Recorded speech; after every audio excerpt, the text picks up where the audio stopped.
നിങ്ങൾ ഒരു നിങ്ങളുടെ ബട്ടക്സിൻ്റെ ബാക്കിലൂടെ നിങ്ങൾക്ക് ഒരു തരിപ്പോ അല്ലെങ്കിൽ ഒരു പുകച്ചിലോ അല്ലെങ്കിൽ ഒരു ബലക്കുറവോ ഒരു അനുഭവപ്പെട്ടിട്ടുണ്ടാവും. അതിൻ്റെ ഞരമ്പിൻ്റെ ചലനങ്ങളിനെ ബാധിക്കുകയാണ് ഈ സയാട്ടിക്ക എന്ന അസുഖം ബാധിക്കുന്നത്.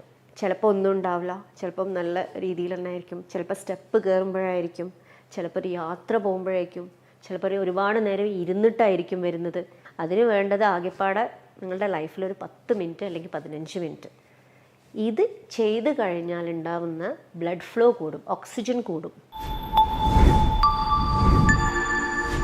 സയാട്ടിക്ക എന്നത് ഊരവേദന ആയിട്ട് ഒരു ഡോക്ടറെ അടുത്ത് പോയി കഴിഞ്ഞാൽ നിങ്ങൾ കേട്ടിട്ടുള്ള ഒരു വാക്കായിരിക്കും. നിങ്ങളുടെ ബട്ടക്സിൻ്റെ ബാക്കിലൂടെ നിങ്ങൾക്ക് ഒരു തരിപ്പോ അല്ലെങ്കിൽ ഒരു പുകച്ചിലോ അല്ലെങ്കിൽ ഒരു ബലക്കുറവോ ഒരു അനുഭവപ്പെട്ടിട്ടുണ്ടാവും. ഇതിന് ഡിസ്ക് ബൾജ് കാരണമാണ് ഇത് വരുന്നത്. അപ്പം ഈ ഡിസ്ക് ബൾജ് വന്നു കഴിഞ്ഞാൽ അതിൻ്റെ കനാലിൽ തട്ടിയിട്ട് അതിൻ്റെ ഞരമ്പിൻ്റെ ചലനങ്ങളിനെ ബാധിക്കുകയാണ് ഈ സയാട്ടിക്ക എന്ന അസുഖം ബാധിക്കുന്നത്. ഇതിൽ പല തരത്തിലുണ്ട്, രണ്ട് തരത്തിലുണ്ട്. അക്യൂട്ടും ഉണ്ട്, ക്രോണിക്കും ഉണ്ട്. അക്യൂട്ട് എങ്ങനെയാണ് വരുന്നത് എന്നുള്ളത് ഞാൻ ഇതിൻ്റെ മുന്നേ ഉള്ളൊരു വീഡിയോയിൽ എക്സ്പ്ലെയിൻ ചെയ്തിട്ടുണ്ട്.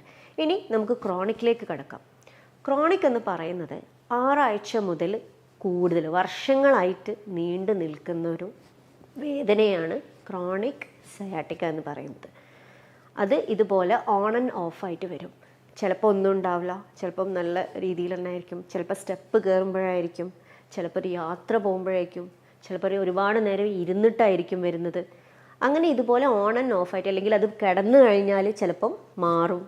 അങ്ങനെ ഒരു ഓൺ ആൻഡ് ഓഫ് ആയിട്ട് വരുന്ന ഒരു രീതിയാണ് ഈ സയാട്ടിക്കിൻ്റെത്. ഈ ക്രോണിക് സയാട്ടിക് ഉള്ള ആൾക്കാർ പലതരത്തിലുള്ള സമ്മർദ്ദത്തിലായിരിക്കും. ചിലപ്പോൾ സർജറി ആയിരിക്കും നിങ്ങൾക്ക് ഡോക്ടർമാർ പറഞ്ഞിട്ടുണ്ടാവുക. എന്ത് തരം മെഡിസിൻ കഴിച്ചിട്ടും അന്നേരം കുറച്ച് സമാധാനം ഉണ്ടാവും, പക്ഷെ പിന്നെ വീണ്ടും അത് വരുന്നു. അതാണ് ഞാൻ ഈ ഓൺ ആൻഡ് ഓഫ് എന്ന് പറയുന്നത്. അപ്പം ഏത് തരം ചികിത്സ തേടണം, എവിടെ പോകണം, സർജറി വേണോ എന്നുള്ളൊരു തരം മാനസിക സമ്മർദ്ദത്തിലായിരിക്കും. ഈ ക്രോണിക്കായിട്ട് സയാട്ടിക്കുള്ള ആൾക്കാർ ശ്രദ്ധിക്കേണ്ടതെന്ന് വെച്ചാൽ, നിങ്ങളുടെ ഡിസ്കിനെ കുറിച്ച് നിങ്ങൾ ആലോചിക്കേണ്ട, ഡിസ്ക് തള്ളിയല്ലോ എന്നുള്ളത്. ഡിസ്ക് തള്ളിയത് നമുക്ക് ഉള്ളിലേക്ക് ആക്കാൻ പറ്റില്ല. പക്ഷേ ആ ഞരമ്പിന്, ആ തട്ടി നിൽക്കുന്ന ഞരമ്പിന് ഇടയിൽ ഒരു സ്പേസ് ഉണ്ട്.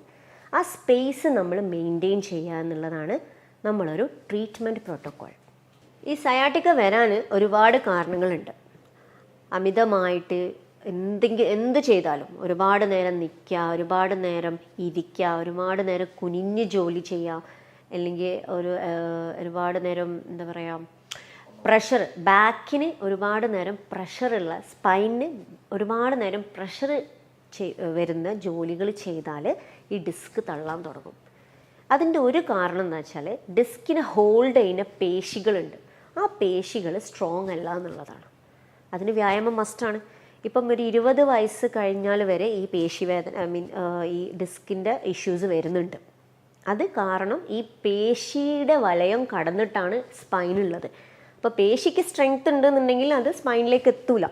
പക്ഷെ പേശിക്ക് സ്ട്രെങ്ത് കുറഞ്ഞ കാരണമാണ് അത് ഡിസ്ക് ബൾജിലേക്ക് എത്തുന്നത്. ഈ പേശി സ്ട്രോങ് ആവാൻ എന്താ? വ്യായാമം. അതിലുപരി ഒരു ഒറ്റമൂലി ഇല്ല. അത് കൃത്യമായിട്ട് ഓടാനോ ചാടാനോ ജിമ്മിൽ പോകാനോ ഒന്നുമല്ല. സിമ്പിളായിട്ടുള്ള സ്ട്രെച്ചിങ് എക്സസൈസ്. നിങ്ങളുടെ ഒരു ഡേ തുടങ്ങുന്നതിന് മുന്നേ സിമ്പിളായിട്ടുള്ള സ്ട്രെച്ചിങ് എക്സസൈസസ്, അല്ലെങ്കിൽ കുറച്ചൊരു കോർ സ്ട്രെങ്തനിങ് എന്ന് പറയും. നമ്മൾ കോർ എന്ന് പറഞ്ഞു കഴിഞ്ഞാൽ നമ്മളെ നമ്മളെ സ്പൈന് ഹോൾഡ് ചെയ്യുന്ന ആ ഒരു ഭാഗത്തിനെ നമ്മൾ കോർ എന്ന് പറയുന്നത്. ആ core strengthening exercise, stretching exercise മാത്രം ചെയ്താൽ തന്നെ നിങ്ങൾ ഈ പറഞ്ഞ വലിയ വലിയ പ്രശ്നങ്ങളൊക്കെ നമുക്ക് ഒഴിവാക്കാൻ കഴിയും. അതിന് വേണ്ടത് ആകെപ്പാടെ നിങ്ങളുടെ ലൈഫിലൊരു 10 മിനിറ്റ് അല്ലെങ്കിൽ 15 മിനിറ്റ്. ഇത് ചെയ്ത് കഴിഞ്ഞാൽ ഉണ്ടാവുന്ന ബ്ലഡ് ഫ്ലോ കൂടും, ഓക്സിജൻ കൂടും. നമ്മളുടെ പേശികളിലേക്ക് ഓക്സിജനും രക്തോട്ടവും കൂടി നീർ കെട്ടാനുള്ള, ഇപ്പോൾ ഈ ഒരുപാട് ജോലി ചെയ്യുന്ന സമയത്ത് നീർക്കെട്ടാണല്ലോ വരുന്നത്. അതാണ് ഡോക്ടർമാരുടെ അടുത്ത് പോയി കഴിഞ്ഞാൽ നീരുണ്ട് എന്ന് കാണും. നിങ്ങൾക്ക് തന്നെ നോക്കാം, കാലിൽ നീര് വന്നു കഴിഞ്ഞാൽ ഒരു കുഴി പോലെ ആവും. അതേപോലെ തന്നെയാണ് പേശിയുടെ പല ഭാഗത്തും വരുന്നത്. പേശിയുടെ പല ഭാഗത്തും ഒരു ട്രിഗർ പോയിന്റ് എന്നുള്ളൊരു സംഗതി വരും. എന്ന് വെച്ചാൽ ഒരു ഭാഗത്ത് മാത്രം തൊട്ടാൽ വല്ലാണ്ട് പെയിന് വരും, പെട്ടെന്നൊരു ഷൂട്ടിംഗ് പെയിന് വരും. അതിനാണ് നമ്മൾ ട്രിഗർ പോയിന്റ് എന്ന് പറയുന്നത്. അതെന്ന് പറഞ്ഞു കഴിഞ്ഞാൽ നിങ്ങളുടെ പേശികളിൽ ഒരു സെൻസിറ്റീവ് ഏരിയ രൂപപ്പെടാൻ ചെയ്യുന്നത്. അമിതമായ ഉപയോഗം കൊണ്ട്. അല്ലെങ്കിൽ പിന്നെ വലിയൊരു വീഴ്ച, വലിയൊരു ആക്സിഡൻറ്റ് വേണം അതിനെ അങ്ങനെ ആക്കാൻ.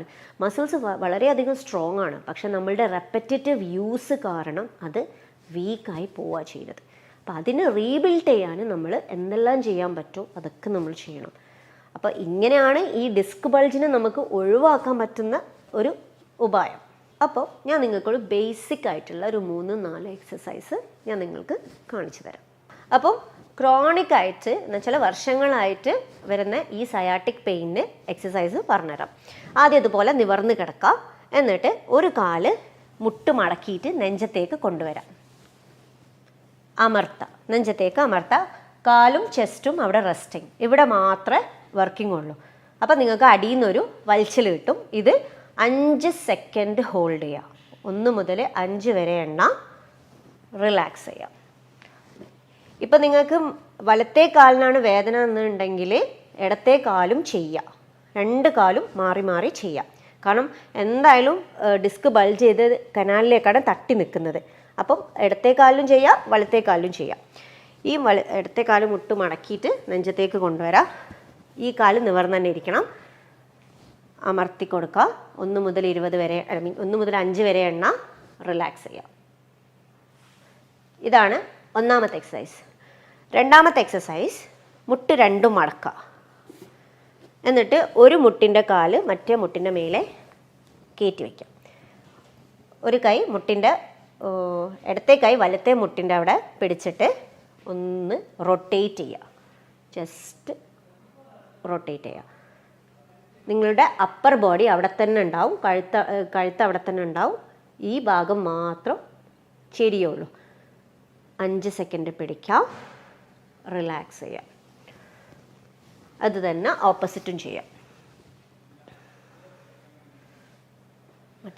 മറ്റേ കൈ കൊണ്ട് പിടിച്ചിട്ട് ഒന്ന് മടക്കി കൊടുക്കുക. 5 സെക്കൻഡ് നേരം പിടിക്കാം, റിലാക്സ് ചെയ്യാം.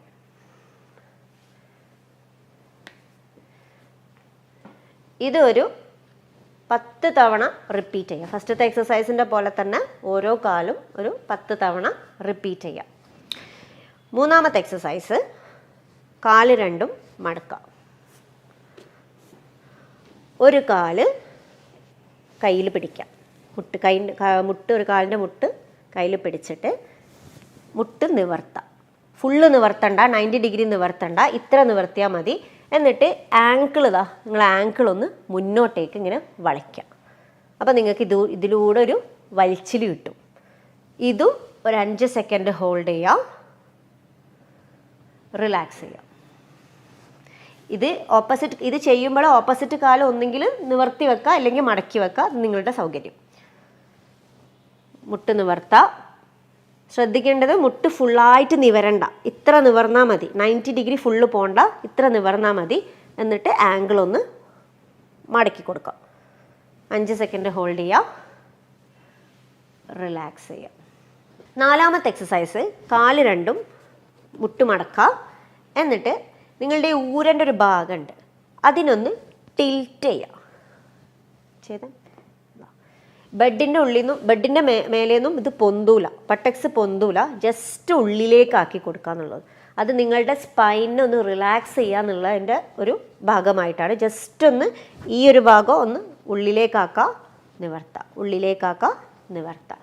ഇതൊരു 10 പ്രാവശ്യം ചെയ്താൽ മതി. എന്നിട്ട് റിലാക്സ് ചെയ്യാം.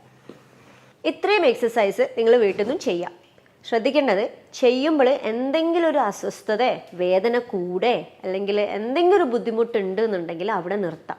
അത് ചെയ്യുന്ന രീതിയിൽ എന്തോ പ്രശ്നമുണ്ട് എന്നാണ് ആ വേദനക്ക് കാരണം. ഇത് ചെയ്യുമ്പോൾ, എക്സസൈസ് ചെയ്യുമ്പോൾ ഒരിക്കലും വേദന ഉണ്ടാവാൻ പാടില്ല. ഓക്കെ, വേദന ഉണ്ടാവുകയും ഇല്ല. അപ്പം ഇൻ കേസ് ഉണ്ടെങ്കിൽ അവിടെ നിർത്താം നിങ്ങൾ. ഇനി മറ്റൊരു വീഡിയോയുമായി വീണ്ടും കാണാം.